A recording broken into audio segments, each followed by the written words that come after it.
converging today. So we have this program on sustainable habitat, and many of you here know Rajesh Sareen, who's heading it, and also the Green Educators Network, and many of you know Shupondo Banerjee, who's heading that. So both this very critical program related to education are coming together to build this conversation and the program that we will now take forward. So I, Anamita Roy Chaudhary, with Center for Science and Environment, along with my colleagues, extend our warm welcome to all of you. So before we get into this very engaging conversation that we have planned around how green is our campus and what we can really lead to the whole idea of sustainability around the campus, which can also enrich learning. But before we do that deep dive, let me also share with all of you that we also have a very illustrious panel with us, very, deeply knowledgeable and deeply experienced panelists who are going to interact with you and answer many questions that you may have in your mind around the issue of Green Campus. We have Dr. M.S. Shyamsundar, who is the advisor with the National Assessment and Accreditation Council.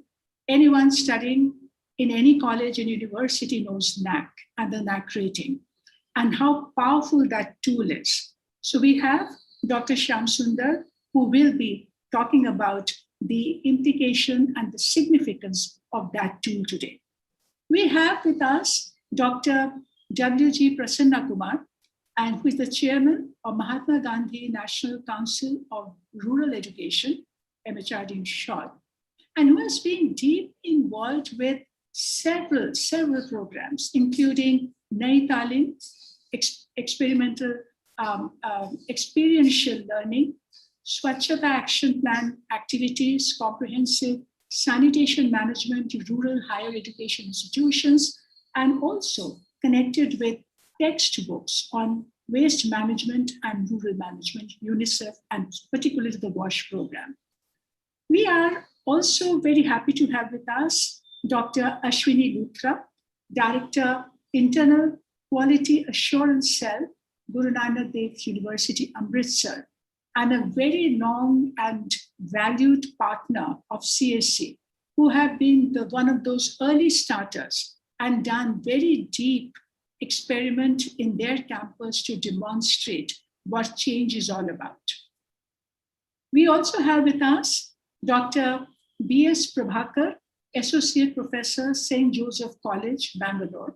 And I must tell you, he has been one of the oldest members of CSC's Green Educators Network and a very valued and very experienced educator who has experience with transforming a campus into an ecosystem for resource management. So you can understand from this group of panelists that how enriching the conversation is going to be this afternoon. So from CSC, along with my colleagues, we extend our warm welcome to each one of you. So with that, I'll just first, before we do the deep dive conversation, let me just flag off some key issues around why are we doing this conversation today? What is this Green Campus initiative all about? In CSC and as environmentalists, we have been and we are still struggling very hard to find answers to the environmental challenges and how to get the solutions on ground. We keep getting worried about polluted air, water and soil degradation, climate change related extreme weather events and the devastation that it's causing, shrinking urban greens, loss of biodiversity, depletion of forests. It's like reading out that very gloomy list of what's going wrong today. And yet we know that we have to address each one of them very quickly at a scale with speed if we have to ensure the overall well-being and livability of our cities, especially the urban scale. But the key question that keeps bothering us, troubling us, that how do we change the practice? Because many of you who are in the field today, you know that over the last decade, our policies and regulations related to sustainability for resource saving, for resource recycling, for resource management, all various regulations have changed quite dramatically. And they have taken on board a lot of sustainability principles. And as you know, and many of you may have heard, only yesterday, the International Panel on Climate Change, IPCC's new report, has just pressed the alarm button that how everything is going wrong with climate change. And India has a deep commitment to under their NDC commitment to reduce the energy intensity of our economic growth by 30 to 35%. We also have a program called National Clean Air Program, where cities are committed to reduce their air pollution level by 20 to 30% by 2024. Now, there are targets and there are mandates, and yet we see a big gap between policy and action. And there is very little understanding that what it takes to transform systems on ground. How do we change the technicals? You get on with our roadmap for the technical solutions, look into the design aspects of the change and the resource management. All these still kind of has remained shrouded. There's very little clarity there. So, but from that, we have also understood that even when we are talking about scale of change, but that scale has to get translated into local solutions, that the solutions have to be localized across the urban landscape in each and every neighborhood. But how do we do that? So when the larger urban India is facing this challenge, the question that we asked, that how do you inform and demonstrate change? And the biggest opportunity that we found is to look at our educational campuses. The campus, with their varying size, if you look at their land area, they kind of mimic the urban landscape, and it helps you to demonstrate within that micro ecosystem variety of solutions. And these solutions, if we can demonstrate clearly, and they function as micro ecosystem with diverse resource base, and they can then become a laboratory for everyone, a laboratory to experiment, to incubate, to demonstrate range of solutions related to resource efficiency, sufficiency, and even governance system. So, and the big advantage of the campus in that micro ecosystem is that it is possible to demonstrate planning. It is also possible to demonstrate monitoring of resource saving. You can generate hard data, hard evidences to validate approaches, technologies, and solutions. That is the power of this approach. So from that perspective, therefore, in CSE, when we started our Educators program, that network that we created, and many of you are part of that Educators program, the initial objective was to understand our learning, to have learning from practical application, which can add huge value. So that process had started. And then slowly, we also found that many of the education institutions beginning to show interest, even doing it themselves. So there was a critical paradigm shift from understanding the issues to demonstrating and actually implementing the solutions. So therefore, this whole focus towards green campus program is kind of demand driven. Demand actually came from the educators themselves. And from there, and my colleague Rajneesh will explain this to you later, that how in 2016, the green campus program took roots in CSE. Now, why do we look at it as such a big opportunity? We all know that the National Education Policy of 2020 is actually talking about huge increase in gross enrollment ratio in higher education and also vocational education. But what that translates into are more educational institutions. And what we are told that the numbers are going to double and triple in years to come. There are already about 60,000 higher education institutions in the country.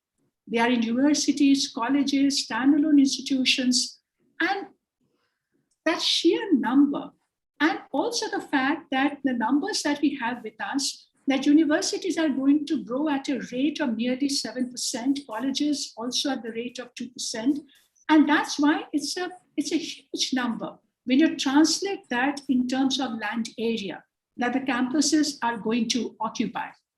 So we also have numbers that collectively these campuses will also be responsible for a huge amount of resource consumption, waste generation, and also they will have quite a big carbon footprint.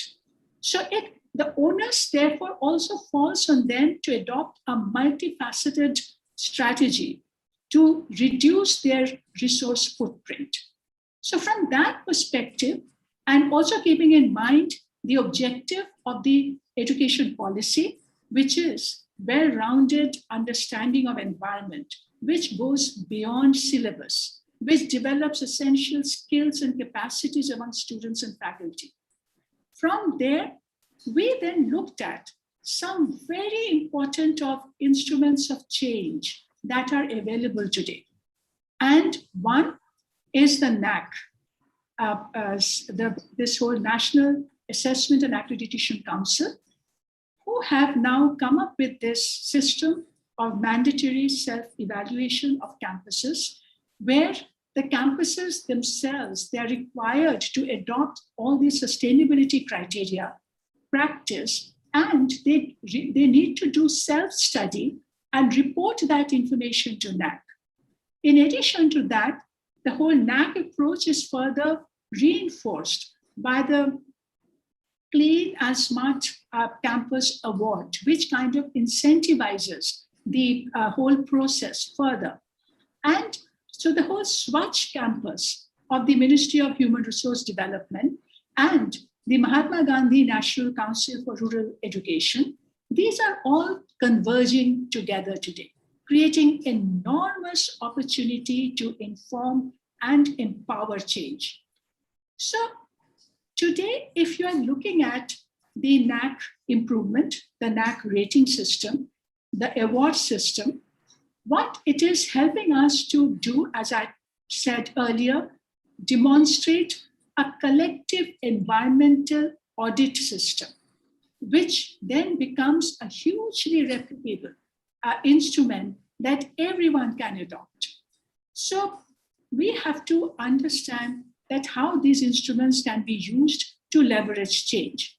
So NAC has already given a lot of indicators as part of the rating, and my colleagues will describe and talk about this. But what we will now be looking at, that as the based intervention, the first preliminary intervention at this moment has helped the institutions to begin to generate data and information on what they are doing and what they are mandated to do. Clearly, the next hope and the expectation will be that how do we make it more performance-oriented? And we will hear some of these along with from our colleagues in CSE, that how over a period of time through different stages, we have taken this work forward, where we have engaged during the initial stage with a select group of educational institutions to help them and support them in implementing some of the solutions. But very recently, taking the opportunity of the NAC rating, we have now started what we call is a green campus network. And it is already 100 campus network. So it's 100 today, and we certainly want to be thousands tomorrow. So if we are 1,000, if we are 100 today, then what do we learn from them? That is the question that we are asking, and how do we influence that process to be better? So to be able to do that, in CSE, we have done a very quick exercise.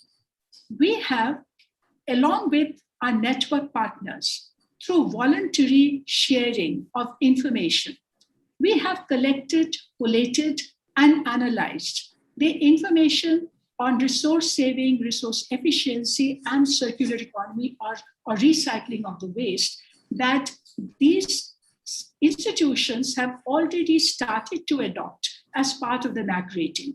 And we have done an assessment to understand the nature and direction of the change, and also the level of commitment in these organizations. Now, I'm very happy to share with you that based on this basic analysis, we have prepared a compendium, a Green Campus Compendium, which we want to launch today, along with this 100 campus network. So as you can see on the screen, what you are actually seeing here, that the power of this compendium. Now, even though it is still nascent, because majority of the organizations are still in that stage where they have just proposed their action plans. So many of them do not have a big change to report, but you can, from their report, gauge that what they're planning to do and what they're mandated to do. But few campuses have already prepared, they've started to prepare their own performance baseline and what kind of measures that they're already implementing. And nearly everyone is actually beginning to disseminate knowledge on environmental sustainability, adopting their own campaigns and their awareness strategy. So what we have done, as it is an early stage, we have put it all together for you. But even though my colleagues are going to share a lot more details with you, but I just want to flag off 3-4 numbers for you, just to indicate how powerful this instrument is. So when my colleagues, they looked at the different parameters, land, water, air, waste, and from each parameter, they started to compare that who's doing what. Just look at, there's the potential of resource saving, conservation, and efficiency. So if you look at the land impact, today each campus has a mandate that they need to keep at least 30% of the land area under tree cover or under greens, okay? Now that they have to do, that is their mandate. So of course, for anything that is mandated, you really don't get an extra score. But what they have done to do the enhancement of the green. Now, when we computed that in terms of that enhancement, that it actually works out across 100 campus, about 53 to 106 acres of land. If you keep in mind that enhancement that we can do, it translates into at least 30 to 60 football fields. And at a 5 to 10% enhancement of that land area, it means 2,100 extra trees, 21,000 extra trees, and up to 42,000 more trees, right? And if you compute that how much of carbon that those trees can sequester, right? It is then, it's a huge number. So which actually cars can, as you can see, about 11,000 to 20,000, cars equivalent to sequestering carbon from that many cars. So just make that number intelligible and understand the potential and power of that change. Similarly, for energy saving, so the campus, they can go up to and set a target for energy conservation savings and efficiency target. It can go up to 25%. It can also go up to 10%. Even if we go for 10% immediately, which is hugely doable with efficient lighting, with fans, by minimizing AC usage, with proper daylighting, with all of that, then the electricity that you are going to reduce, right, with 10 to 25% scenario, it is going to be equivalent to saving power, which is enough to power about 1,100 to 2,800 households per year, right? So now I'm just leaving. So these are some calculation based only on 100 campus. Now I leave this to you to do similar calculation of that potential for 60,000 campuses in the future. So similarly, water impact. The campuses today are saving water either by recycling their wastewater or through rainwater harvesting, which each one of you are required to do. So similarly, so if through the recycling process, the amount of water that can be saved in these campuses is actually equal to about 55,000 to 1 lakh water tankers with 3,000 kiloliter capacity, right? Similarly, for the rainwater harvesting, if you are harvesting rains in all these campuses, and those who have said that they are going to do this, I mean, the amount of water that you will be saving and conserving is enough to offset water requirement of nearly 13,000 people per year, right? These are numbers that are mind-boggling. And my final example is that of because many of you in your plan to NAC have said that you want to become zero plastic campus. Now, if you given your commitment, and many campuses are given that commitment, and if we take a certain assumption that currently each campus has about 25% of their students and faculty as the residential, those who live on the campus, if that is the assumption, and the amount of annual per capita plastic consumption that is assumed for the country, which is about 9 kg per year. Now, if based on that, if you truly become zero campus, and these are particularly based on the commitment of the campuses who are saying that they want to become zero plastic, then the amount of plastic that you are going to save is going to be equivalent to the weight of plastic is going to be equivalent to the weight of 68 to 132 Asian elephants. These are just the equivalents, that we are working out for you, just to understand the equivalence and the benchmarking of the potential of the resource saving, how you can actually reduce the number and your footprint, and you can become completely circular by bringing waste back as a resource to your ecosystem. Now, that's what we want to share and launch today. So this Green Campus movement, this new compendium that we are releasing today, along with all of you and my colleagues here, this is what is just the beginning and the first step. This is not the last word. This is going to remain dynamic, continuously updated, so that as you keep taking action, the compendium keeps reflecting that action. It keeps reflecting the impact of that action. That is the objective and the purpose. And this is also going to inform each one of you, because this then becomes the platform for cross-learning. And it also becomes the basis of engaging further with NAC, so that the NAC rating, NAC criteria can also become more performance-oriented. So over a period of time, the NAC rating will not ask you for only the basic information, ki aapne kiya hai, kya nahi.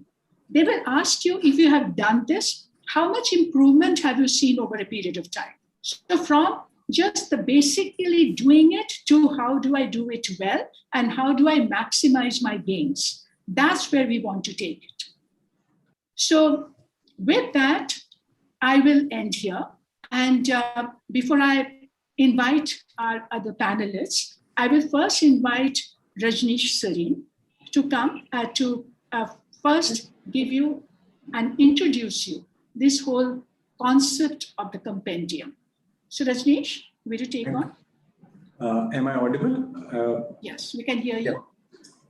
Good evening to all, and thank you, Anumita ji, for giving impact mapping, which gives you an understanding that very small number of these 100 network campuses who are part with CSC, and even a modest of those impacts, which we think even rating from 5 to 10% of these campuses start contributing, you will see a huge change which is coming on this. Now, this change, this journey, which we explained to you, didn't start it today or with this book. Eventually, as Anumita ji has mentioned, this was a demand coming from campuses rather than we bringing this to them. Though we inculcated these knowledge of green to the campuses over the number of years, which this relationship grows much beyond that. But the green campus officially got introduced somewhere in 2016. We started doing national as well as regional conclaves together with the education team. And that's where the first inventory booklet has come in as one of the main input to the campuses, where they started collating these information. Go to the next one. So then we picked up, before we got into a larger compendium, which you have seen, we got into the hands-on compendium. So as to understand that, we picked up 6 campuses where we worked with them, understood that how these campus thinking is, where they get funding from, how they implement, what are the goes, no-go areas. So all these information compiled together came into a compendium, which was a year or 2 years back, which was Green Campus Compendium, which was an incubation kind of thing. Then we started looking into the NAC reports. We've done a deep dive of almost all the campuses reports of Northeast and Maharashtra. Done a huge amount of comparisons to understand what are these parameters and how campuses are reporting to it. And looking at that, we devised our own questionnaire, which we sent across to the campuses of the list. And first initial 100 campuses, we will not say that this book represents every campus which is part of this network, but initial first 101 are part of this book. Just go to the next one. So now what we've done, we've given a national call. The people started coming up with their questionnaire entries, which has 2 inputs. One is basic and the action plan. We integrated that together, and that's what made a launch of a forum of green campuses, which is, maybe you can say, the first outcome of that, which is this report is being released today. Now from here onwards, the journey is to do handholding, knowledge support, and get these action plan and case studies executed on ground, so that a collective learnings could be come from there, which is like an aspiration which is there from the campuses in any case, documented to CSC from number of years as we interacted with them on this green journey. Now I'll ask Mitashi to present to you what actually is there in the report, which you can take as an inference from. Thank you, Rajneesh, and good afternoon, everybody. So speaking of action plans and case studies that have come up from the campuses to us, we have separated the analysis across 5 themes of environment. Land theme, Anumita ji has already demonstrated to you what is the potential under each theme to make an environmental impact, and particularly for these 100 campuses or even less. So now, speaking of land theme, campuses have submitted that they prefer to enhance the tree cover by plantation drives. These 5 are the major initiatives that campuses have declared they will implement in their campuses. Now, the trend says that enhancing tree cover takes top priority, followed by green gardening strategies, then erosion controls, then improving perviousness of the land, and then increasing number or area of kitchen gardens. Moving on to energy theme. Here, this is a close call. You will see that increasing renewable energy penetration, replacing old fixtures, and awareness campaigns take the top spot. And then that is followed by reducing dependency on air conditioning and working on passive design. For water, awareness campaigns take the top spot, then enhancing rainwater harvesting follows it, then replacing old water fixtures, and then comes on-site wastewater treatment measures through decentralized solution. So this is the hierarchy that the campuses have declared that they will go for in their action plans. Speaking of waste, Very clearly, restricting single-use plastic in campus takes the top spot, and also reducing the paper use in office. Then recycling of paper waste follows it. Then tie-ups with e-waste recycler are the next preference as stated by the campuses. Then come the on-site treatment systems for organic waste through measures like composting and vermicomposting. So this is what we have across all these environmental themes. Our theme for air, very interestingly, campuses have submitted that they want to restrict vehicle usage on campus. Then they want to mitigate measures. Then they want to mitigate dust coming on from construction activities and roads.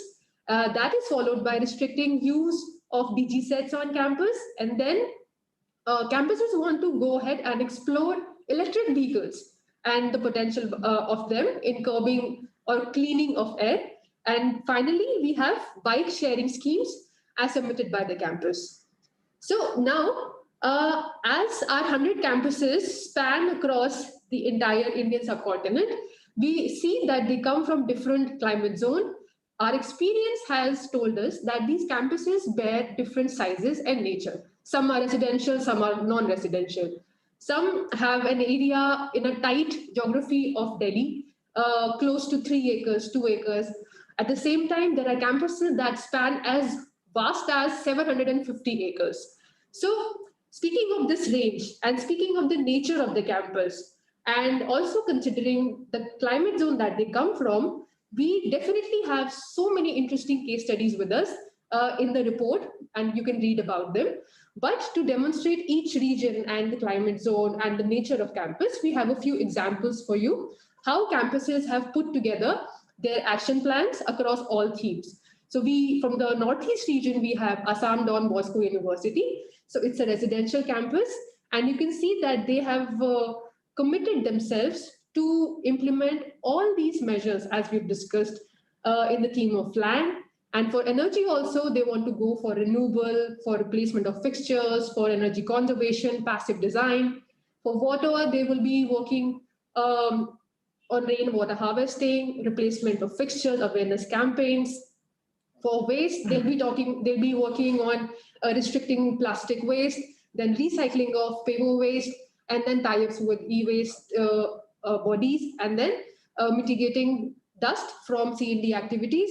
Similarly, Amity University, representing East region, has also committed to a lot of things across each theme. Then we have University of Mysore from the southern region. They also have a very vast campus, and they have committed to implementation of a range of measures, range of actions across all the environmental themes. And we have Vivekananda Education Society from the western part of India, and they also have submitted what all actions they are going to implement. So now, this brings us to the point today where we're talking about what all these first 100 campuses have done. Now, in the larger scheme of things and in a top-down approach, we see what is the potential that lies with this CSE's Forum of Green Campuses.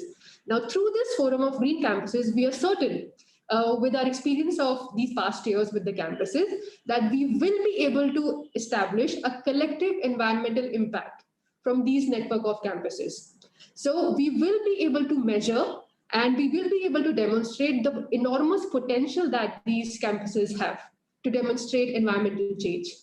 Not only this, as I have mentioned, that we have a range of campuses that vary in volume and context and the climate zone and the basic nature of these campuses. We will have an array of case studies.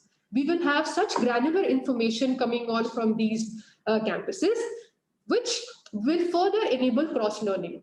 Campuses can learn, okay, that is the campus that is in the same climate zone as mine. This is the scale of that campus, and that is similar to mine. So definitely, whatever they can do, probably I can also do.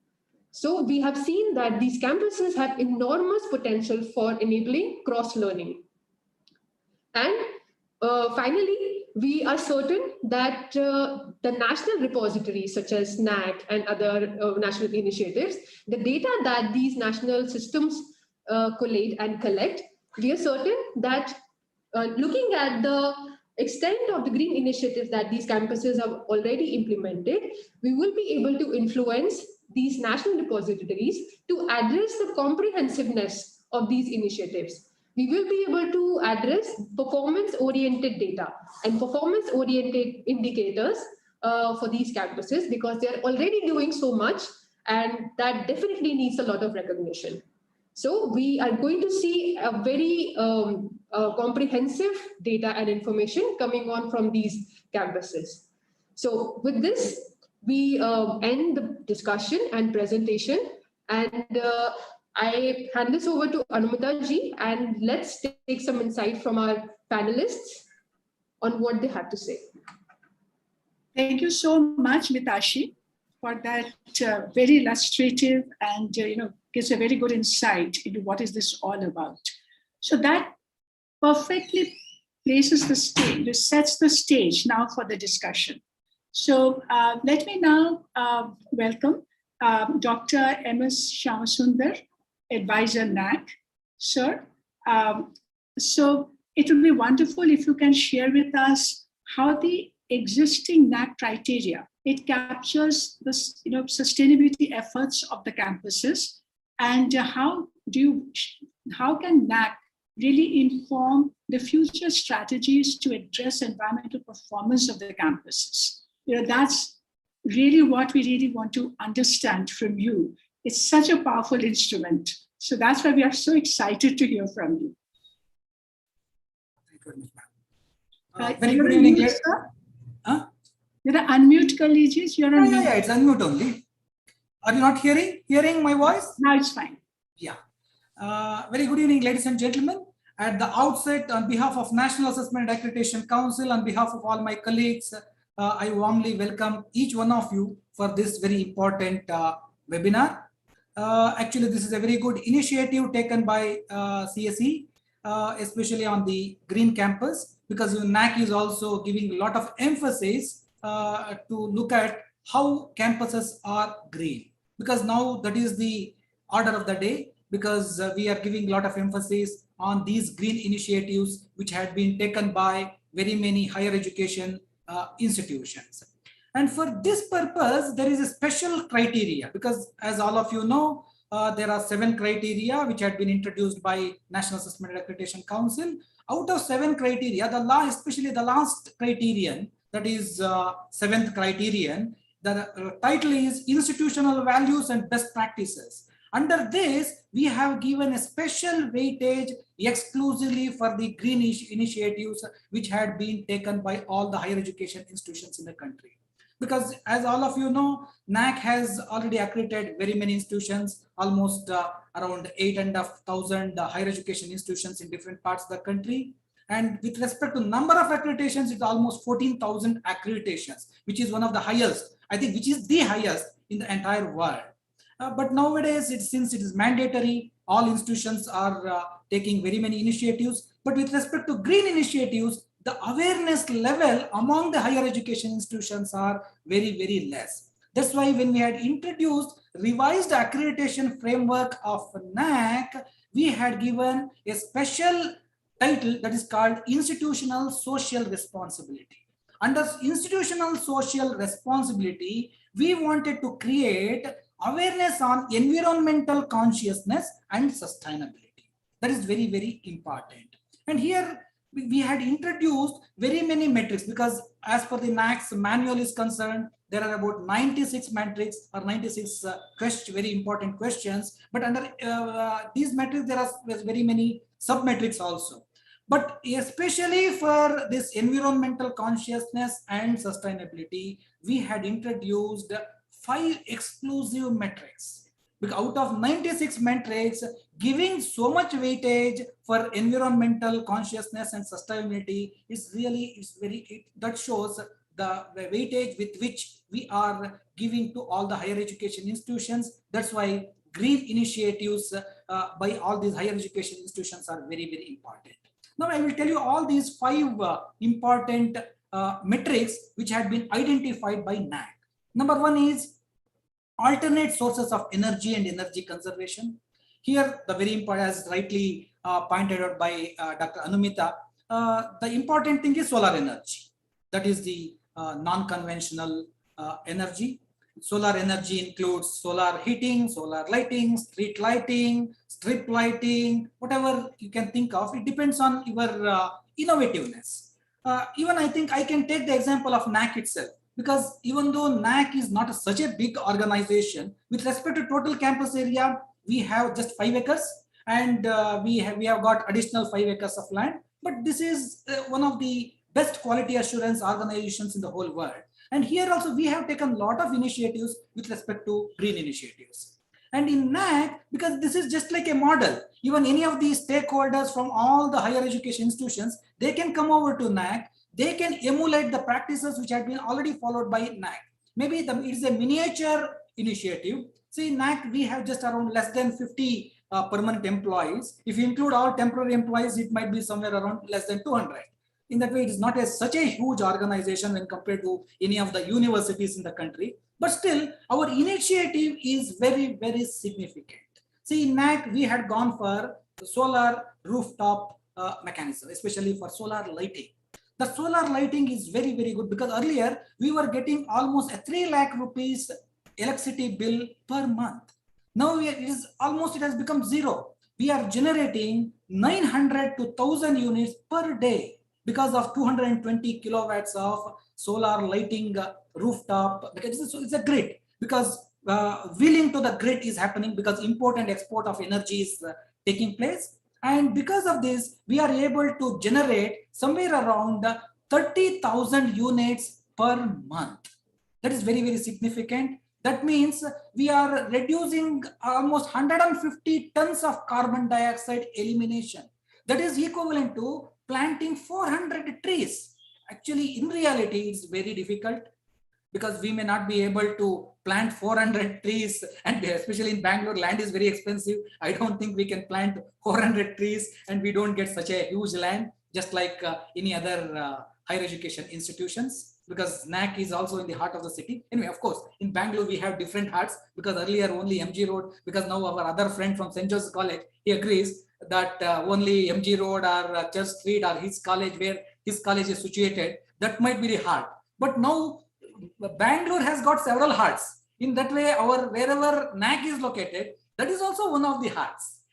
That's why land is very expensive. We may not be able to plant 400 trees, but that is a significant achievement by a small organization like NAC. Because especially whatever the staff we have, that might be equivalent to one of the larger departments of maybe Banaras Hindu University. Because in Banaras Hindu University, they might be having somewhere around 160 departments. Maybe in one department, maybe 40-50 faculty members might be there. In that way, NAC is equivalent to just one department of Banaras Hindu University. And apart from this, even biogas plant, then sensor-based energy conservation, this is very, very important. Because especially even in NAC, wherever, especially we recently have refurbished our washrooms, the moment you go, immediately the only people are there, it will identify the person, then it will sense it, then only it will switch on. That is, in that way, we can save a lot of energy. And use of LED bulbs, power efficient equipment, that's very, very important. Because what I recommend to all the higher education institutions is that not to replace all the bulbs in one go, because it's a sheer waste. Maybe in a phased manner. Even in NAC also, we are taking that type of initiative. Wherever our CFL bulbs go wrong, instead of putting CFL bulbs, we'll go for LED bulbs. In that way, in a phased manner, we may replace all these things. That is first matrix. And second matrix is water conservation facilities, rainwater harvesting. Because in NAC also, we are really harvesting very well. And also we are able to recharge, because we have 4 bore wells, and we are able to recharge all our bore wells. And recently we got additional land of 5 acres by Karnataka government. And in that we are planning to establish Biodiversity Park also. In that Biodiversity Park, we are planning to go for water bodies and distribution system within the campus. In that way, this Biodiversity Park also can help to percolate this rainwater under the earth. In that way, all the aquifers inside the earth would be charged. In that way, all our bore wells also would function in an effective manner. then construction of tanks and bunds, wastewater recycling, sensor-based water conservation. This is also very important. Actually, I was telling about our washrooms in NAC. There also we have put sensors to all the wash basins or even urinals. There, actually in the corona, in this pandemic also, it is touchless, because especially when you go to the washroom, especially for hand wash, you need not touch anything. It is touchless mechanism, and also we are conserving a good deal of water. And this is also given in this particular matrix. And the next matrix is waste management. That is also very important, because especially degradable and non-degradable waste management. That is very, very important, because under this solid waste management, liquid waste management, biomedical waste management, e-waste management, waste recycling system, then hazardous chemicals and radioactive waste managements are covered in this particular matrix. This is third matrix. And I think I'll tell you about other two matrices. The other two matrices are green campus initiatives. Here, restricted entry of automobiles, use of bicycles, battery powered vehicles, then pedestrian friendly pathways, ban on use of plastic, because even in NAC, we have completely banned all the plastics. Even if foreign delegates come to us, we don't give water bottles in water. Mineral water bottles would not be given to anybody, irrespective of their stature. Then because we have purified water system, and for in glass tumblers, maybe even we have given copper vessels to all our employees. In that way, they can go for use of these copper vessels or glass tumblers. In that way, that is also another initiative. This can be emulated by all the higher education institutions in different parts of the country also. Then landscaping with trees and plants. Even in NAC, we have planted very many plants and also trees, because we have fruit trees, aromatic plants, then medicinal plants, and we have around 350 species, and all these 350 plants have been totally named with their botanical name, common name, and usage of that, because we have a lot of medicinal and aromatic plants also, and for beautification also we have so many plants, and that might be of great use to even for the students also. In that way, that is another initiative which had been taken by NAC, because we are not only preaching, we are practicing also. Because normally everybody think that NAC is only preaching and not practicing anything. Because some of the young officers are there in NAC, that's why we wanted to practice whatever the green initiatives which had been preached. Because I think our IQAC director of GNDU, I think he will totally agree, because even I got the opportunity to go to Guru Nanak Dev University, because I met earlier with Vice Chancellors. Even present Vice Chancellor also was the former director of NAC. Definitely, when he was here at that point of time also, we took a lot of initiatives, but now it is bearing a lot of fruits. And also see, even eco-friendly housekeeping chemicals also we have introduced, because now instead of using some phenyl, some harpic to clean the commodes, because now we are going for biodegradable chemicals. In that way, that is also eco-friendly. That is another initiative. In that way, what we request all the higher education institutions is that not to use this type of harmful chemicals in the washrooms. Instead, they can go for eco-friendly housekeeping chemicals. And also, in another thing is land. When I was telling about landscaping with the trees and plants, here even in NAC, we have gone for a small eco-friendly meeting space. Instead of meeting, because we have a lot of air conditioners, central air conditioned office, instead of sitting in this and using so much electricity, what we have done is, with the available resources, the two, without spending much money, we have created a meeting space. There we can go for our info. Maybe if there are 3 officers or 5 officers, definitely over a cup of coffee or cup of tea, then we can have a good deal of meeting in this eco-friendly, we call eco-friendly kutina. In this meeting space, definitely very many things can happen. Just like coffee day, several things can happen over a cup of coffee. Even in NAC also, very many good decisions had been taken in that eco-friendly kutina. And the last one is quality audits. That is the 5th matrix. Here, even we are talking about green audit, energy audit, environmental audit, all these things. Because normally NAC also, NAC expects all institutions to undergo accreditation. At the same time, even we also wanted to subject to accreditation, because most of the time, 99% or 99.99%, we sat on the other side of the table. But now we wanted to change the side of the table also. That's why we also wanted to go for accreditation of NAC, especially buildings. That's why we applied for green certification of buildings audit by IGBC. Even I think all the higher education institutions also can go for authenticated accreditation by the competent accreditation agencies, especially for the green building certification audit.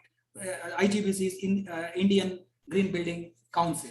That is one agency. Another agency is GRUHA, that is Green Rating for Integrated Habitat Assessment. That is another agency. And still, if you have more resources, even you can go for international accreditation, that is LEED, that is Leadership in Energy and Environmental Design. And this is a US-based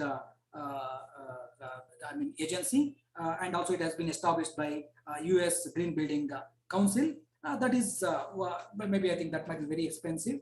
It's not so much required, but at least our Indian agencies, that might be fair enough. I think all our accreditation, all our higher education institutions can think of getting accreditation, especially green building accreditation, not NAC accreditation. NAC accreditation, anyway, it's mandatory, they have to come for this. But apart from that, even though it's voluntary, and once if they get that type of certification, they will score high marks in the green initiative measures. Because as rightly pointed by Dr. Anumita, now in the beginning, maybe we are trying to create awareness on the environmental consciousness and sustainability. But over the period of time, maybe 5 years down the line or 10 years down the line, definitely all these best practices would become routine practices, because even that is our objectives. And also all the institutions, all the higher education institutions in the country should emulate these best practices. And if these best practices become the routine practices, definitely NAC would be very happy. At that point of time, even NAC itself may not be required at all.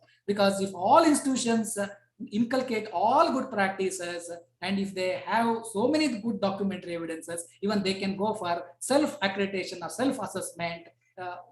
In that way, the country would be in a different domain. Then coming to the second part, Dr. Anumita asked me to speak about the strategies to address environmental performance. Maybe I may take another 3-4 minutes. This is also very important, because wherever we go, because I had visited very many institutions, because I am the person who, because for the last 25 years, I've been working with NAC, and I have coordinated for more than 3,200 accreditations. And out of that, maybe 1,200 to 1,300 institutions personally I visited in different parts of the country. And during my personal experience and observation, wherever I had gone, I get a very common question. Sir, I am an assistant professor or associate professor. I'm in the beginning of my career. In what way I can contribute? Only vice chancellor can contribute, or principal can contribute. Only, head of the institution only can contribute. I am only a small stakeholder. In what way I can contribute? Maybe since I'm talking about the green initiatives, I can give a tip to all the stakeholders in every institution. So for example, now we have, I was telling about our rooftop, that is solar lighting mechanism. Of course, we are going for solar street lighting, solar heating, water pump, heat pump, all the mechanisms we are doing. But for this example, especially solar lighting example, I would like to give. Here, see, solar lighting, we can motivate, because even whether he's assistant professor or associate professor or even non-teaching staff, definitely they can motivate all the stakeholders to avail this facility. For example, in a particular institution, there are about 3,000 students. Say. Out of 3,000, because this is not very expensive, maybe earlier days this was very expensive. Now per kilowatt, it might be around 40,000 to 50,000. Maybe depending upon the economic status or economic feasibility, definitely maybe 10% of the students, their parents, definitely they can afford this solar lighting on their rooftop, because most of the time our rooftops are empty. Instead of keeping it empty, we can put solar lighting mechanism also, because under solar lighting rooftop, you can walk, you can do some parties, birthdays, whatever you want to do, you can do it. And also in Bangalore, maximum capacity is 10 kilowatts, which would be given by our electrical company. Most probably in all the states also, that might be the reality. So even for 10 kilowatts, it might be around 4 lakhs.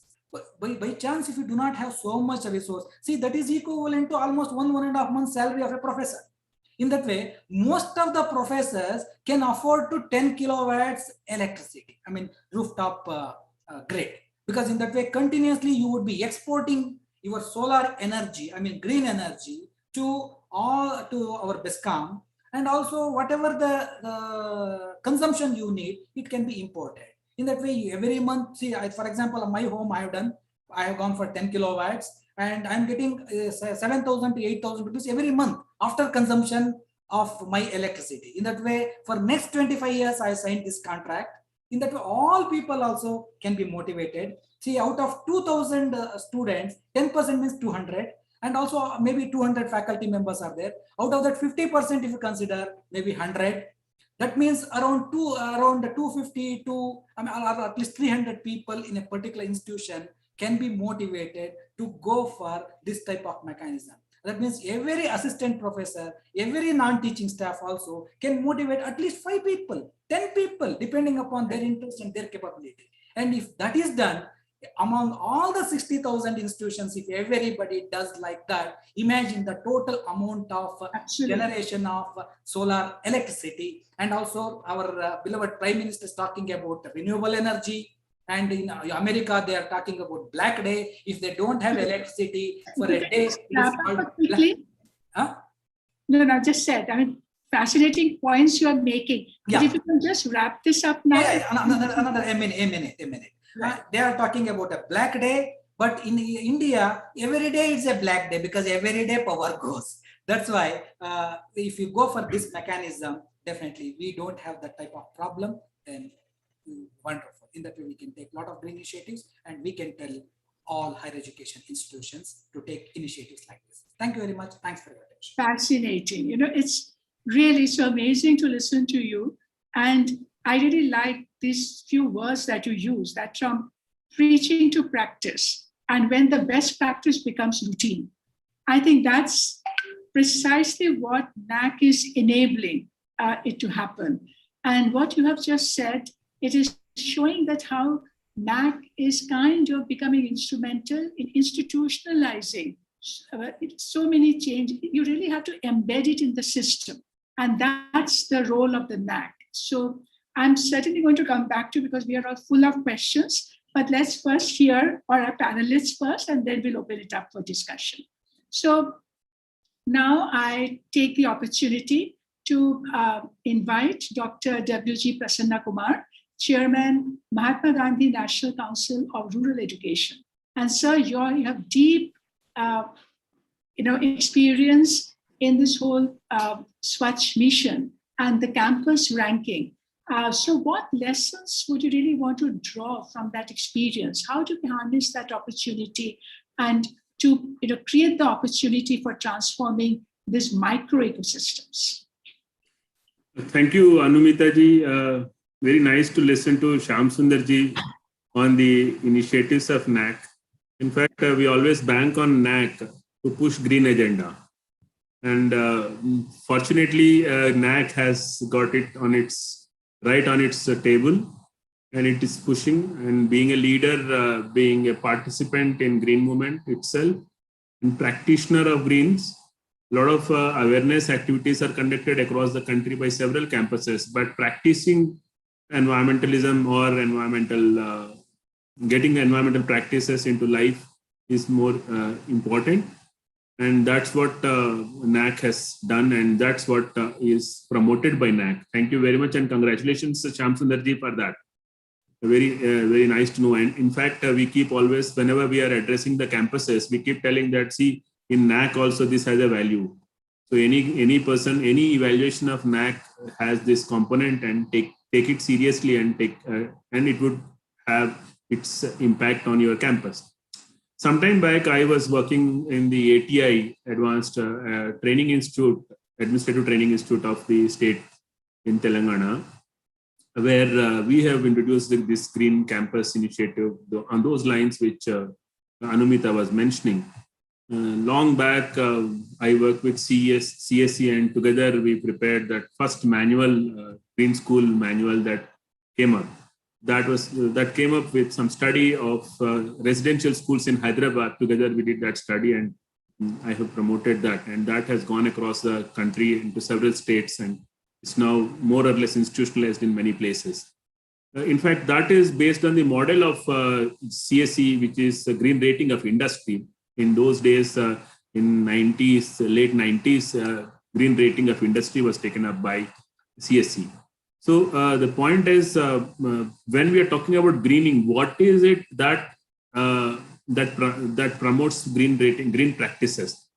Green practices are required from the campus community. If we are saying, then we are looking at starting from the top management and the campus down to the students, research scholars, and the visitors to the campus. Their habits and their patterns of behavior will have to change or will have to be remodeled. So that would mean we have an action plan for each of these groups, which could flow from a policy. So even in the Green Schools initiative, we had a policy component that a campus has a green policy. So once the campus has a green policy, then these 4 or 5 aspects which Shamsundarji mentioned and Anumitaji mentioned, they form part of it. And each institution we look at as environmental cost center. So each building in an institution also is an environmental cost center. So in an institution, you have 20 buildings, 30 buildings. Each building has a rooftop area. Rooftop area could be a place from where you divert your water, and rooftop area is also a place where you can conserve the solar energy or create solar panels, which can help in enriching the grid and later on downloading from the grid. So each building, when we are having building-centric approach, then the advantage is that the people in the building are people who are linked to that building, are people who visit that building, are people who work in that building, are people who take care of the cleanliness or greenery around the building. They are involved and they become the stakeholders. So that is one approach which we have been promoting.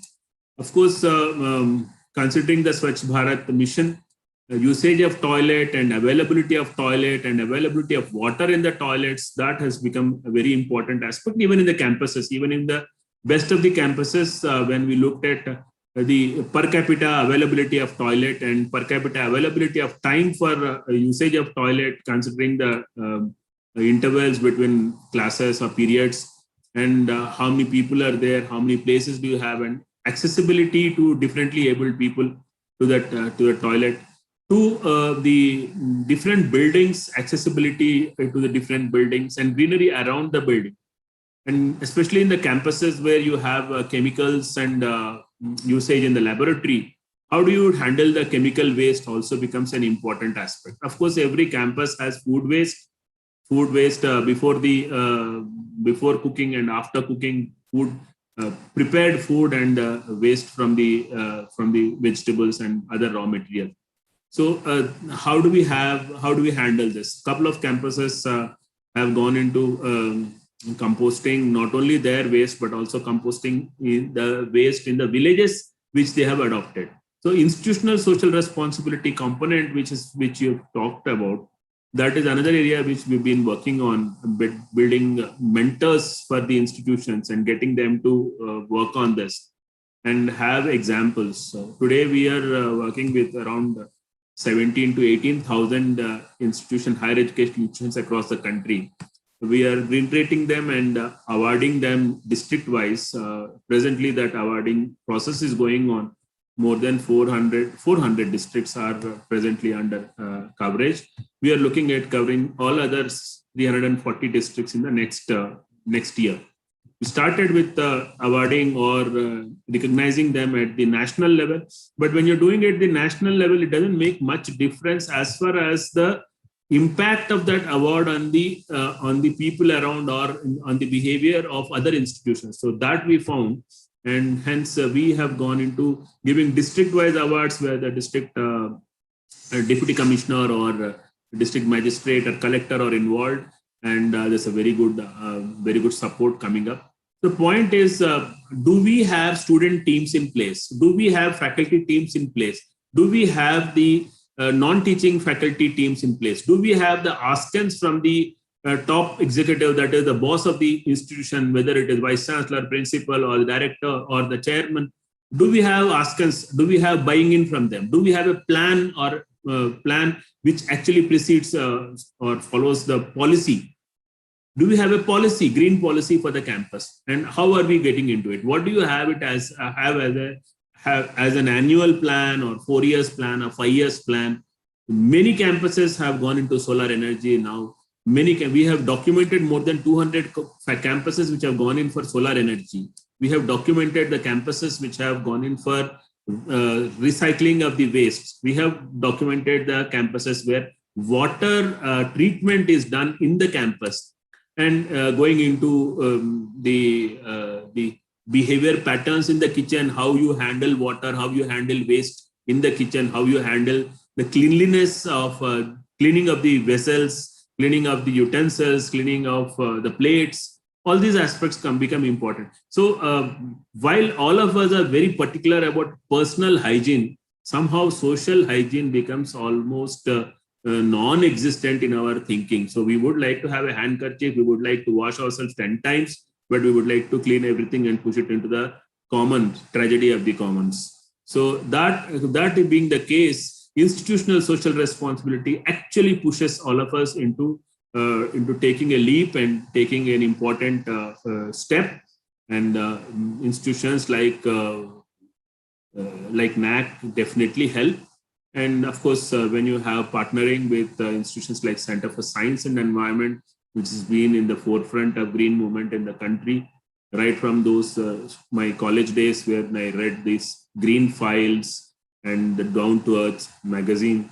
The impact of Center for Science and Environment on my thinking, my working has also been enormous. I work with more than 12,000 high schools in Andhra Pradesh promoting green schooling and green school initiative. Now that I'm in the higher education ministry, I'm focusing on more than 16,000 higher education institutions in the country getting into greening.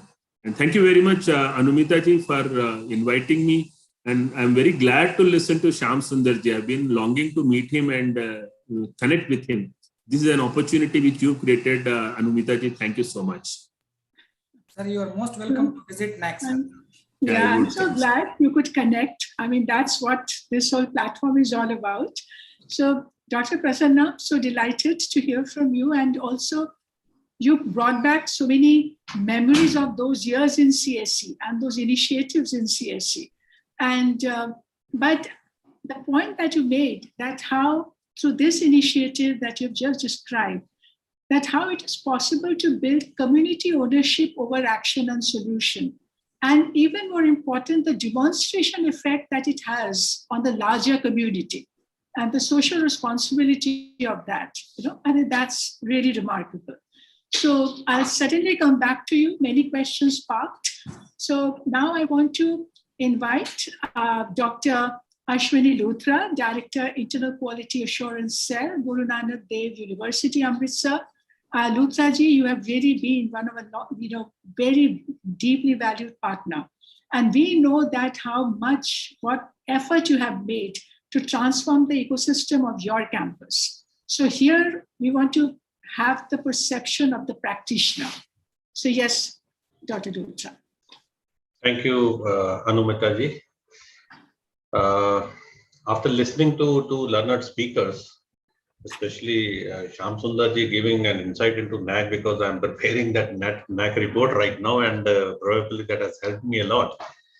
Of course, some initiatives we have already started.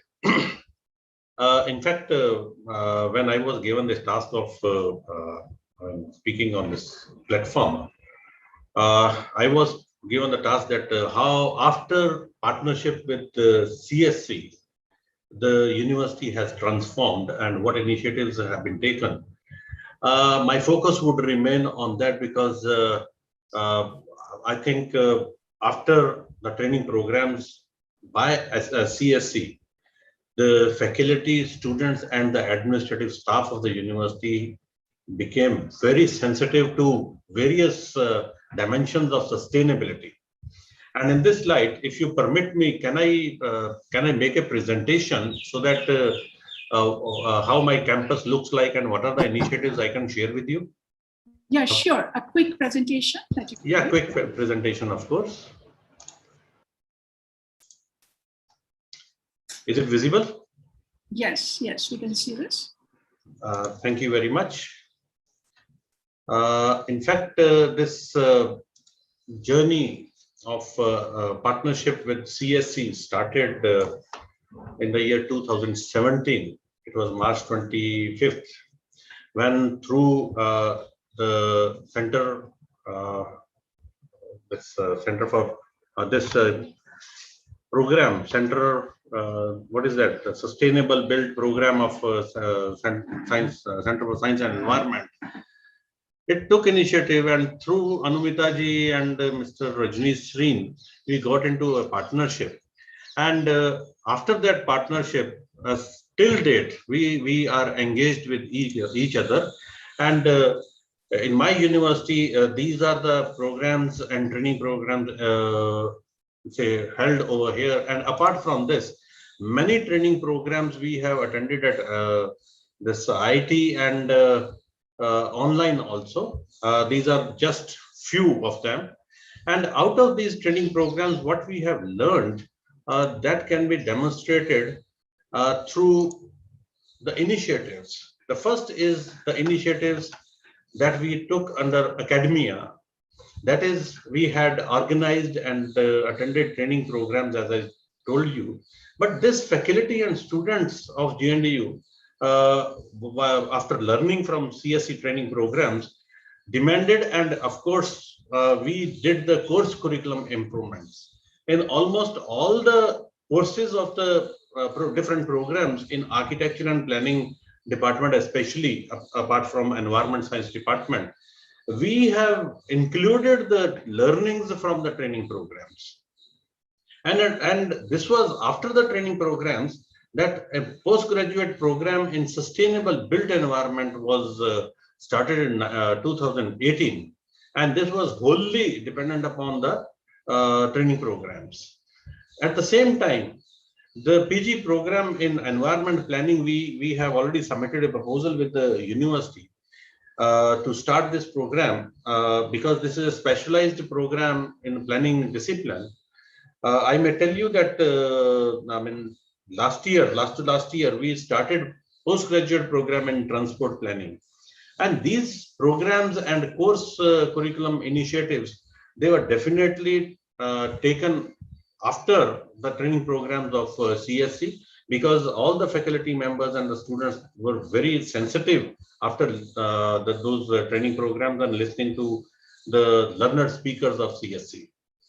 Now, apart from this, the institutional improvements were there. This is a major improvement which we have that by establishing Center for Sustainable Habitat under the RUSA scheme of Government of India. This was established in 2019, and as many as 11 research projects have been awarded under the Center for Sustainable Habitat, and they precisely confined to the environmental issues, water issues, campus sustainability, energy, which is the mandate of the CSH track. We have 6 tracks under Center for Sustainable Habitat. That is Sustainable Habitat, Transportation Planning, Water, then Waste Management, then Sanitation and Green Energy. And I may tell you that all these we have learned from CSC. Under this Center for Sustainable Habitat, 4 labs would be established, and we are purchasing equipments and establishing the labs. These are Design and Transportation Lab, Air Quality and Noise Pollution Lab, Solid Waste Management Lab, and Water and Waste Management Lab. An incubation center has also been established under RUSA 2 scheme itself, which is Golden Jubilee Center for Entrepreneurship and Innovation. And under this also 7 research projects have been awarded to the faculty to different dimensions of sustainability. And I may tell you that all these efforts, they are interdisciplinary by nature. It is not that only planning and architecture department, but in my center, where I'm the coordinator of Center for Sustainable Habitat, the projects from chemistry, physics, environment science department, agriculture also, they are part of the center. Now, this was in 2010, 20, we got into partnership with CSC once again, and that was with Center for Sustainable Habitat as well. And due to Corona, we could not take up some training programs physically, but these 2 training programs we attended at Alwar. And apart from that, we have been organizing various webinars, and through this, again, we are having learning. These are some of the initiatives that the university has undertaken, like water-sensitive toilets and urinals, which Mr. Shamsundarji was highlighting. In the hostels and departments of the university, the toilets have been made, sensor-driven toilets and urinals are there, and we are trying to save water on the one side and reduce the pollution on the other side. We have a sewage treatment plant, and augmentation of sewage treatment plant is also a part of RUSA, and we are treating it as per the training programs of the CSC. And in this light, we are trying to create a wetland near the STP, because whatever primary treatment was done, after that the water was taken back to the botanical garden of the university, but it was having chemicals, as highlighted by my learned speaker, because all the science department and other departments water, wastewater is treated in the sewage treatment plant, and this wastewater, this wetland developed near the sewage treatment plant is expected to treat the water further and then use it for irrigation purposes. Of course, under one project, we are trying to develop a DWAT system. On experimental basis, we have adopted a cluster of buildings where science departments are located, and we'll be using the wastewater there also. And rainwater harvesting is already in place, and we are augmenting it because the rooftop water is discharged into the lawns of the buildings. That way, water recharging is there, and we are having 2 rainwater harvesting wells also, and we are having a water pond in the botanical garden also, where this rainwater goes, and we are trying to conserve the water. Similarly, water collection ponds, they are also being constructed here and there, depending upon the topography of the campus. Then green mobility initiatives have also been taken in the campus, like it is a car-free campus. All the students and outsiders' cars, they are parked on the periphery of the campus. Similarly, e-vehicle facility, which is free of cost. University has purchased e-cards, and students and any visitor of the campus can board those vehicles, and this is all free of cost, and that way this is a green initiative of the campus. Similarly, shared mobility, we are having say shared bicycles, and recently we have got a proposal for shared e-scooters also, and maybe once approved they would also be in place. So peripheral parking for car-free campus is there. Green energy initiatives are also there. So all our buildings are energy efficient buildings. Solar panels are in place of the buildings. I'll show you those. And LED street lights are also there. And in the hostels of the university, solar water heaters are also there. So these are some of the initiatives. Then sanitation and health, daily 2 times sweeping of roads and buildings is there, as a result of which the university has been counted as the 2nd most cleanest state university in India, 2nd time. So sanitation of the buildings during COVID times was there. Regular maintenance of sewer and drainage network is also there. Zero waste campus. This is another big initiative of the campus, where 3R principles are followed, and this is a no plastic campus. So single use plastic is banned in the campus.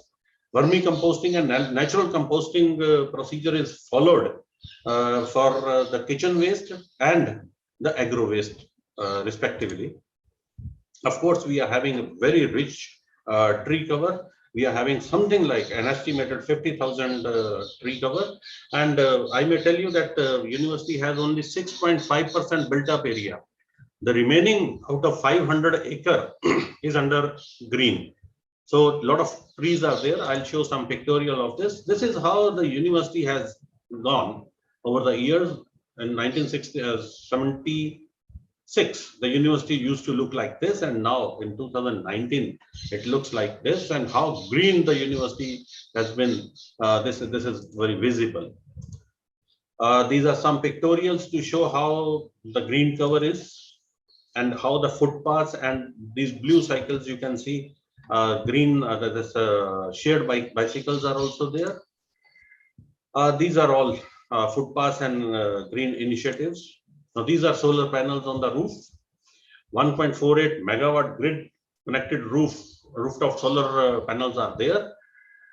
Of course, the energy audit we are doing at the moment, and similarly the water management. So we are having these two as rainwater harvesting tanks, and then recharge wells are also there. And presently we are also conducting water audit for the campus.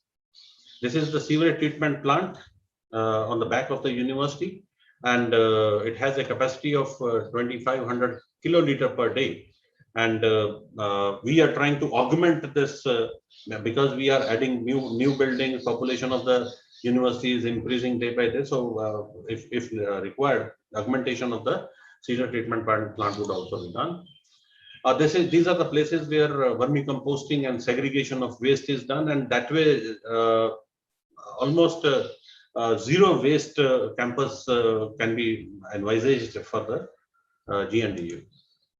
So here it is that Faculty of Physical Planning Architecture appreciates and thanks the efforts of Sustainable Building and Habitat Program of Center of Science and Environment. But apart from this, I may tell you very recently, one building of the university has been, I'm wrapping up, just one building of the university has been simulated by a CSC with the help of Mr. Rajni's team. We have simulated one building, and it is found that naturally our building is energy saving. But once we are using, say, air conditioners, then technological interventions are required to reduce the energy inefficiency. So I thank from the core of my heart CSC for giving us the opportunity and giving us partnership and training programs as a result of that partnership. And I see a long way to go forward with respect to this partnership and gain from your knowledge base also. Thank you very much. Thank you so much, Luthraji. It just brings out how enriching this partnership has been, and to see hard evidence of real results, that is really so encouraging. But what I also liked a lot about what you've said, that so far we were talking about bridging the gap between policy and practice.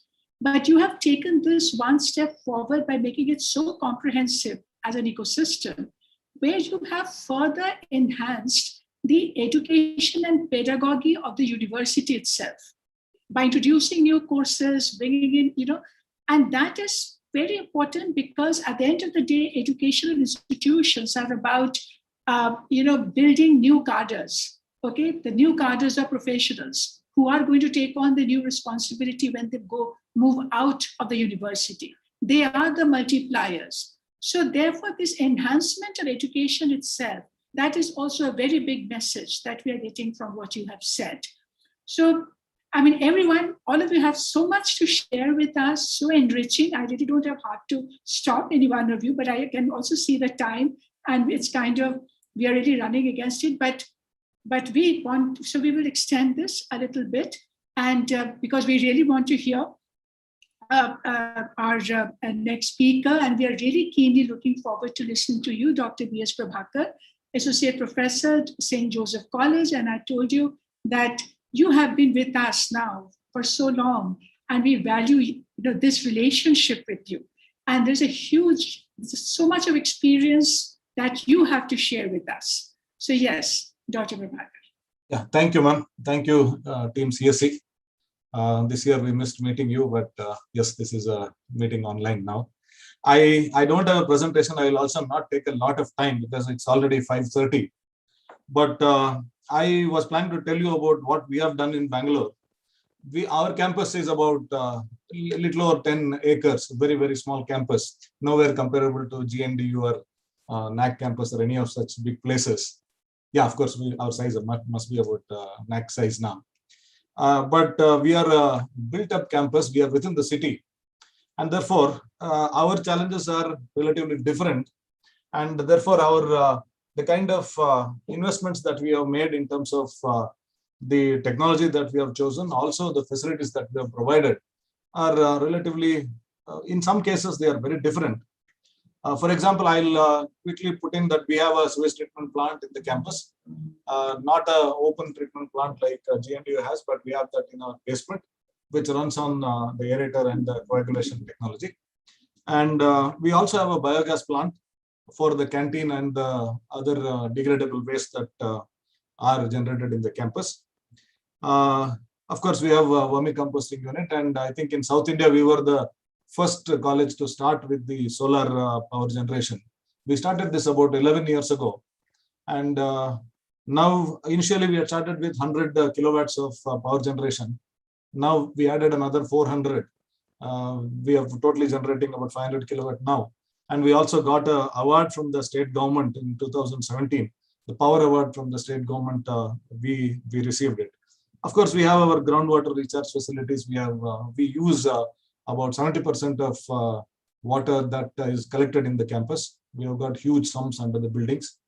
And yeah, we have some Kaveri connection, but a lot of it comes from our collection from the rooftops. Apart from these regular things, I think a lot of colleges have done this, space segregation, plastic ban. Yes, we have done it. And how is that we are really different from other institutions is that we looked at our content, we looked at our syllabus. Since we also have a major component of sciences, we started discussing about green chemistry. And therefore, wherever we have our solvents that are being used, we have reduced the solvents easily by 80%, I would say. Yes, we had to alter our experimentation process. We have not deviated from the standard methods what international bodies have recommended, but we have modified the experiments in such a way that the generation of hazardous waste have been completely reduced. And whatever volume that is been there, now it's going through our sewage treatment facilities. And we are safer, I would say, compared to the past when we did not have the treatment facility. But all said and done, I would say our sewage treatment plant, biogas plant, also, I must also tell you that we were working on zero carbon, and therefore we started working on paper management in the college, waste paper management in the college. Initially, we experimented with making pulp out of the paper and giving it to people who are, handmade paper people and things like that. But later we realized that we had another option wherein all the paper would be collected in the college, categorized, and then ITC would used to come and pick it up from us and give us writing paper and other things that we demanded. About 30% of the weight that they took from us, they would return it to us. So we have been experimenting with these kind of little things. And I would not want to talk about the other things because of two reasons. One, of course, it's 5:30. We are 33 minutes later than what we should have closed. That's still fine. I learned a lot of things. The disappointing thing for me is in the last 2 years, we have not been able to put all of this into practice. Students are not coming into the campus in the last about 2 years now, little over 1.5 years, I would say. And we'll have to possibly now start recharging our biogas facilities and treatment facilities. They would have stopped functioning to the efficiency. That's another challenge that we are facing. But one question that I've come across when I meet teachers is that how do I get this work done? And how do I transmit this to the student level? I'm being a model is fine, but somebody who comes to college, they can see this and understand is fine. But how do I transmit this information to the people? Here we have looked at two little things. One thing is in the Department of Environmental Science, the undergraduate courses, we have a dissertation for 100 marks. And apart from this, we have built in a component, what we call as a term paper, which is a mandatory requirement for every student in the college to do that, whether it's a commerce student, art student, or science student, visual communication, social work, all of them need to do this particular activity called a term paper, which is a mandatory requirement as part of the curriculum. Now, here is when we get a lot of data and creative ideas from the students. Now, students have taken up these ideas. They have a science student would look at quantifying the electricity, quantifying the water usage.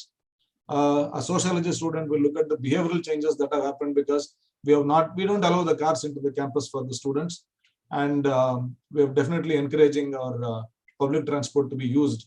But since, as Shyam Sundar was talking about, we are in one of the hearts of the city where accessibility is a complicated problem. You have access, but then you don't want it. You don't get it when you want it. That kind of a situation we live in. So we have not been able to completely eliminate the two-wheeler usage. And we worked on this idea of eliminating it, for focusing on green initiatives and asking them to come by shared transport or public transport. We saw a very interesting problem coming up. They would bring their two-wheeler, park it in the colony around the colleges. They will leave it in some area, and theft was taking place. Petrol was stolen. People would come and tell us, your students are parking vehicles. So we are still to figure out as to what we should do about this traffic thing.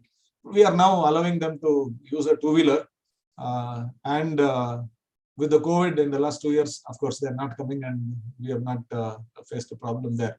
This term paper idea, I would say, will give you an insight, will give you a quantifiable data on every dimension that you want to really look at. And if you are a group of people where one student comes from science, one from humanities, one from visual media and communication, another from journalism, you see that any initiative that you have taken can be planned very well.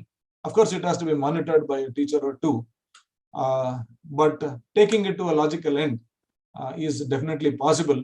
And of course, we have our journalism students coming out with their daily journal. Even in this COVID active period, it is happening. And therefore, we are looking at this as a holistic approach, where somebody is generating the data, somebody is planning for it, executing it, somebody is looking at the CSR responsibilities, somebody is looking at the information dissemination. A lot of things have been clubbed together. And not only with the green initiatives, with the other initiatives that we have when we look at human rights, when we look at constitution, each of these dimensions that the college is addressing into, this kind of a package that we have been using has been giving us a reasonable amount of results. So otherwise, I'll be taking a lot of time if I spoke about my sewage treatment plant, the biogas unit and all that. Let me not take your time there. Possibly now, I think we should open this discussion for the questions of our audience, and we must possibly answer them. Yeah, I stop. Thank you. Okay. No, thank you so much, Dr. Prabhakar. I mean, that was, what I really liked what you said about the kind of experimentation that you are doing, and to hear that how you're even changing your science experiments to reduce the chemical load in the campus. But more important, I think the point that you made that, how you are also looking at the lateral learning across disciplines, so from that field to that process of learning, something that we really require today in, when they move out of the college and become the new professionals, the new cadre of professionals. That's the lateral thinking that is needed today. Because, that old saying that goes that the system of thinking that had created the problem, you have to change that thinking to create the new solutions, right? Yes. So I think that's what you are doing currently, and that's fantastic. And that you're also influencing behavior in the college. So that's truly very powerful. If I can add another 30 seconds, maybe less than 30 seconds. Yes. This term paper that I was talking about is across disciplines. A student of English can go to political science. A student of English can come to environmental science or chemistry. Right. So anything that they would want to work on, they can work on. I have had people looking at the food behavior of people. I've had people experimenting on taking jasmine and getting a distillate of jasmine and making attar out of it. I mean, various things they do. Yeah, that's all. That's all.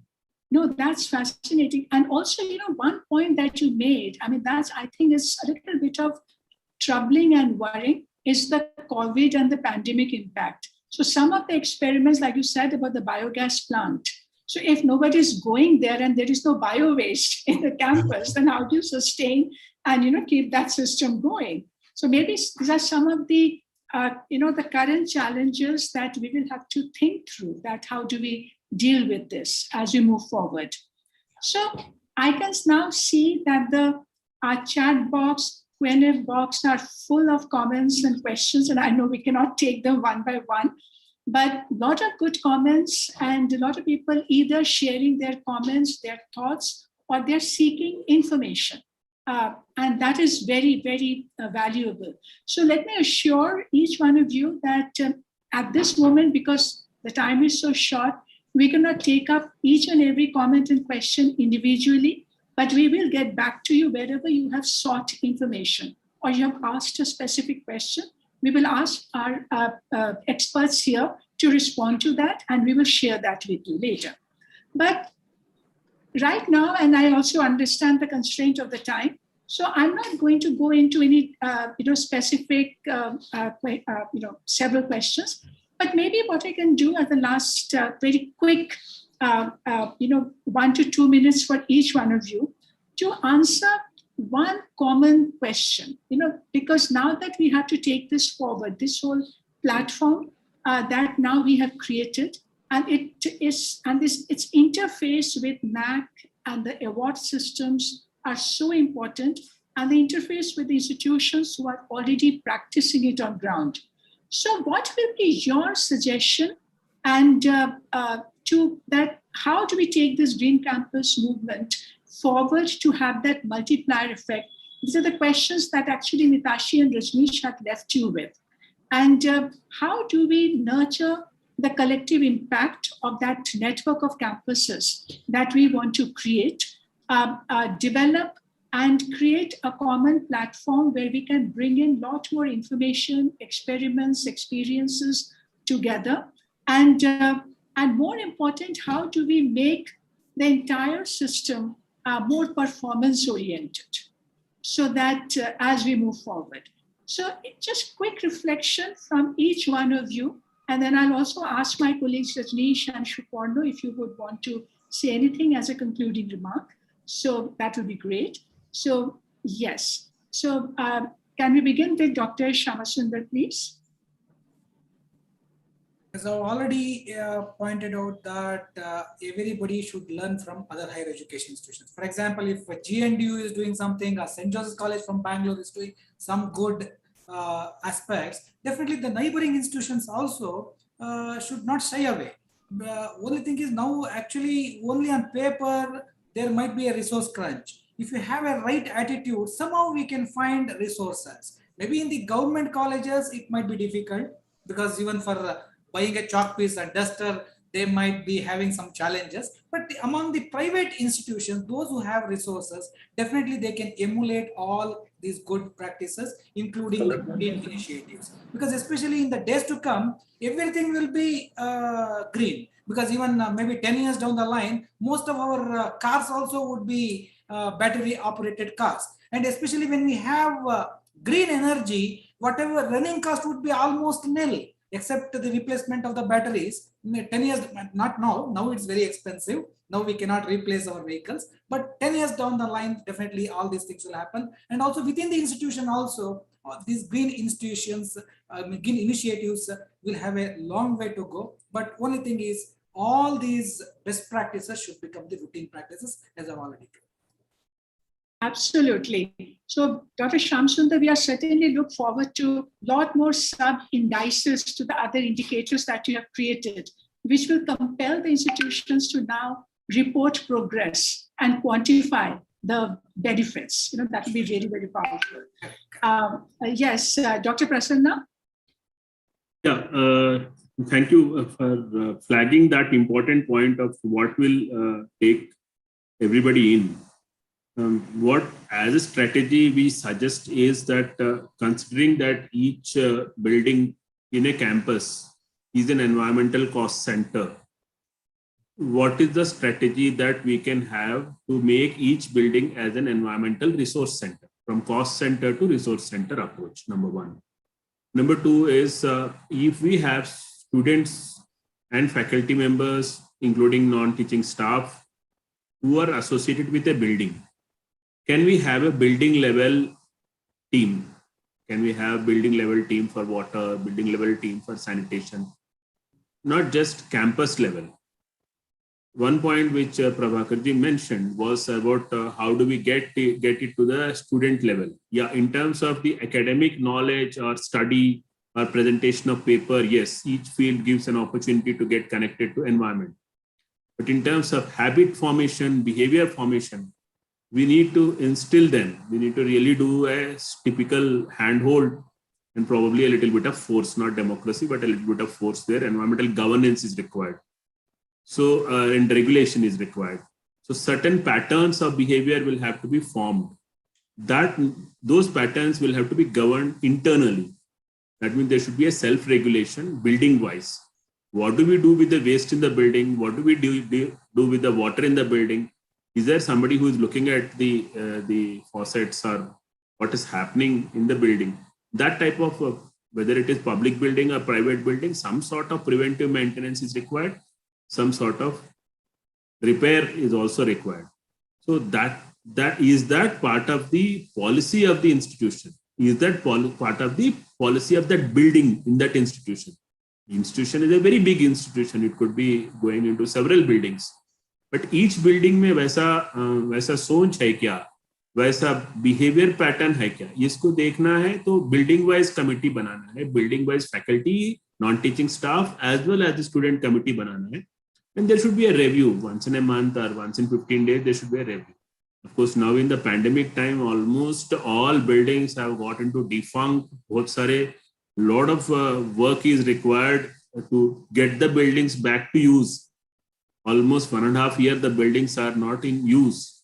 So that's a huge opportunity. In that opportunity, when you're doing environmental audit or energy audit or green audit, whether you are talking about trees or plants, you need to involve the students also in that. Let them get involved building wise and get connected to this. Thank you. That's a very important message that you have given, because when we are aspiring for the scale of change, then the action has to be localized at the building unit level and with established accountability, and where the practices adopted and the regulations adopted at the building level induces behavior change. I think that's really the cumulative effect of all that is really going to give us that scale of change that we are really looking forward to. So thank you very much for sharing that. Luthra ji?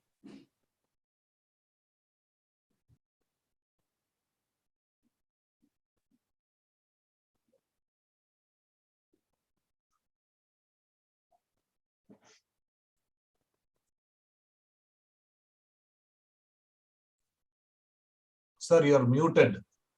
Please unmute yourself.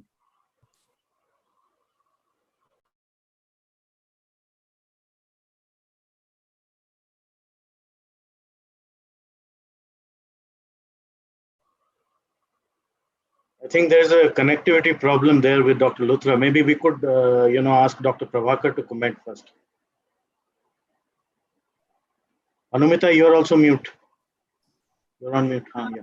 Can you hear me now? Yes, yes. Dr. Prabhakar. Yes, ma'am. I was also thinking on the lines of Mr. Shamsundar, who made this point very clear, that unless there is an involvement of the student body and the managers of the institution, running these things will lead to problems and difficulties. Also, that communication of the requirement of conservation and the multiplier effect would definitely not come in. Towards this, I'm still thinking as a teacher of a classroom. So pardon me if I don't leave that idea of being a teacher. What we are currently planning in the Department of Environmental Science is, and we only have an undergraduate course now, we are trying to implement this monitoring program, like accreditation program that which happens on a larger scale. When the student comes in the first semester, we would want to get a data sheet from the student as to what the current status of the wherever that he is staying in, his household or back home or whatever. And then by the end of the second semester, we would want him to make proposals as to what amount of changes that he would really want to bring about within his lifestyle, within his utilization of resources on the college campus, in the public domain, and at the household level. These 4 levels we want to really look at and give them targets over the next 3 semesters.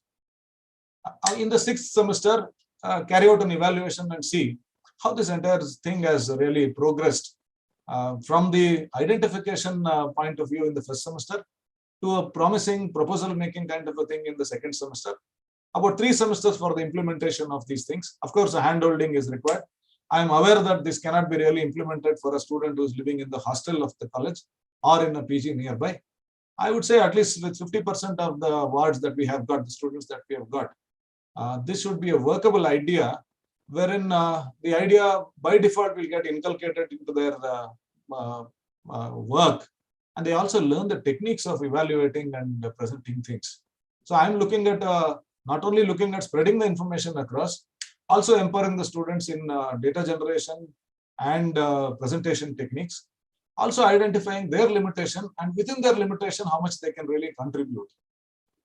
And at the end of it, communicate to them the gravity of it, even if it's such a small contribution that happened by an individual. When it becomes a collective thing, what it would mean to the population of the country is what we are looking at. We have not implemented this, but we are going to implement it. Last year we would have done this, but because of just the online things, we are not able to do it.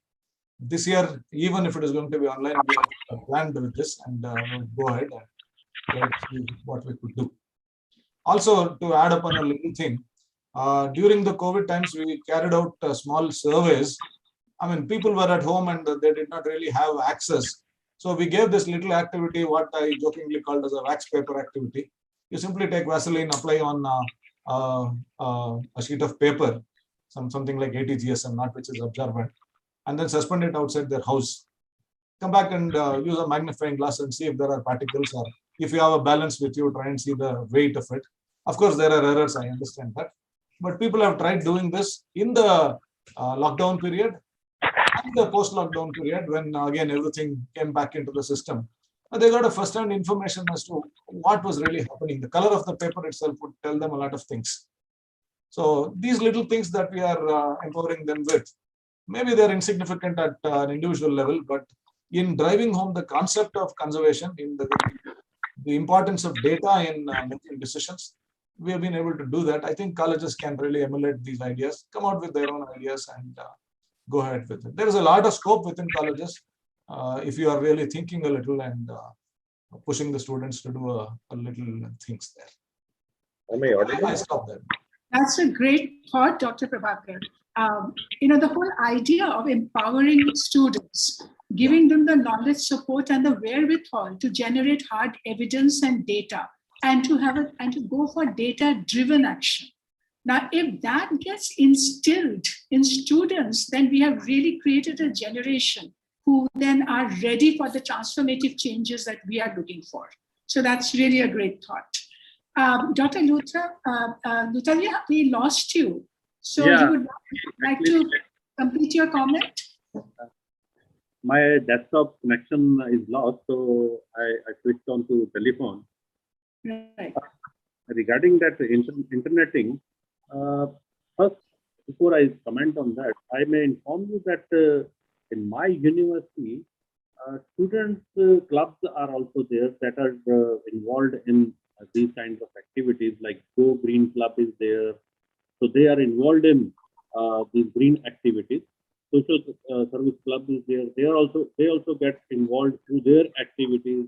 Similarly, Drama Club is also there. They are making presentations on different issues of this greeniness or water issues or energy issues also. Similarly, Literary Club organizes functions on various issues of sustainability. And Photography Club is associated with demonstrating what the university has done. And it is in this light, I would request CSC, because this 100 universities network, like my earlier speaker has also said, that the initiatives should be shared with each other. So if I suggest that for various say individual topics, if all the 100 institutes can be networked so that one aspect is discussed and what are the challenges, issues, they are discussed and solutions are say formulated, then probably all the institutes will get the benefit of it. So this is one suggestion. Through CSC, probably we can operate, and then all the institutes will be benefited. Thank you very much.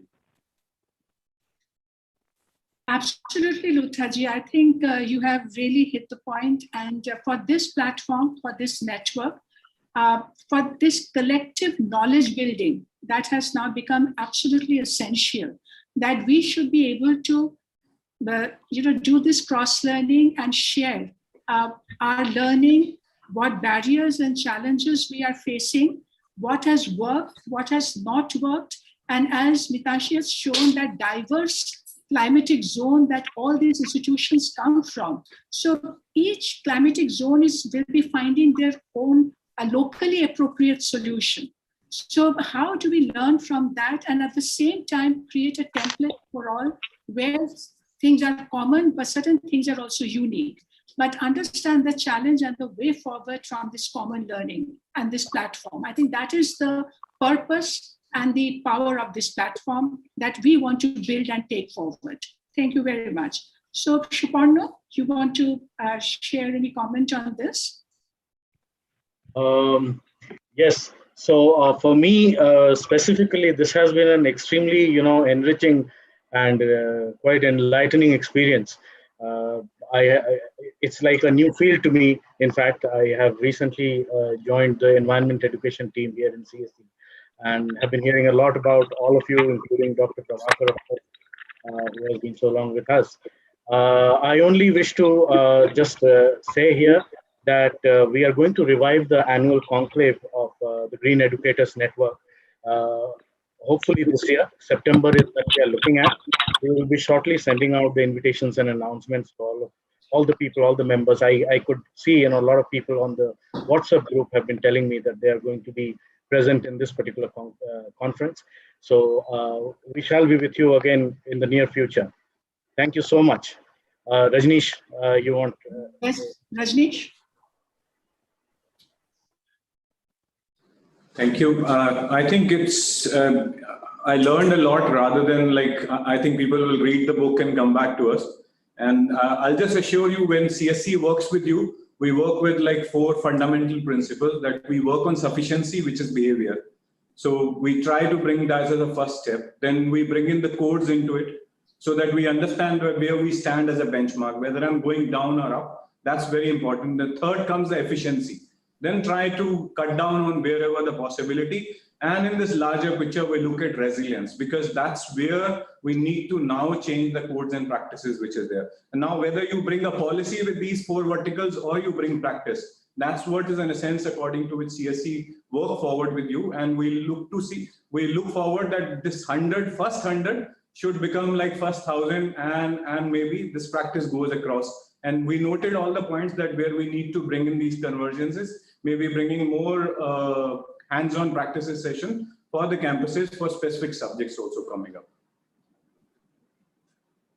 Absolutely. I think everything that all of you have said, that perfectly sums up the today's session. And I don't even dare to now summarize what has come out of it.